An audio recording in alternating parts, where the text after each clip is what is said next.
వైష్ణవి అయితే ఇప్పుడు నేను దొరికిపోతాను, ఇప్పుడు ఏం చేయాలని చెప్పి కంగారు పడుతూ ఉంటుంది. ఇంతలో విష్ణు వాళ్ళు పార్కులో అలా నడుచుకుంటూ వెళ్తూ ఉంటాడు విష్ణు. ఇక ఒక ఆయనకి డాష్ ఇవ్వడంతో ఆయనకి సారీ చెప్పి సరే అనేసి సారీ అని చెప్పేసి అక్కడి నుండి వెళ్ళిపోతాడు. ఇక అతనైతే ఏ ఆగు అని చెప్పి యూట్యూబ్లో వీడియో వైరల్ అయింది కదా, ఇతనే అమ్మాయిల్ని మోసం చేసి తిరుగుతున్నాడు, ఇప్పుడు ఏ అమ్మాయిని మోసం చేయడానికి వెళ్తున్నాడో అని చెప్పి అంటూ ఉంటాడు. అది విన్న విష్ణు అయితే ఏం మాట్లాడుతున్నారు, మాటలు మర్యాదగా రానివ్వండి అని చెప్పి అంటూ ఉంటాడు. అది విని ఆయన అయితే ఏంటి మర్యాదగా రానిచ్చేది, అమ్మాయిని మోసం చేసి ఇప్పుడు పెళ్లి చేసుకోనని అంటావా, అసలు నువ్వు నీలాంటి వాళ్ళు ఇక్కడ ఉండకూడదని చెప్పి అందరూ కూడా ఒక్కసారిగా విష్ణు పైకి వెళ్తారు. ఇంతలో అక్కడికి వరలక్ష్మి వచ్చి ఆగండి, అతన్నేమి అనకండి అని చెప్పి అంటుంది.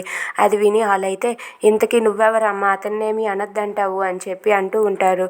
నేను ఆయన భార్యని, మీరు దయచేసి ఇక్కడి నుండి వెళ్ళిపోండి అని చెప్పి వరలక్ష్మి అంటుంది.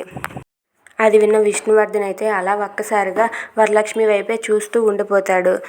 If you like this video please like, share and subscribe. Thanks for watching.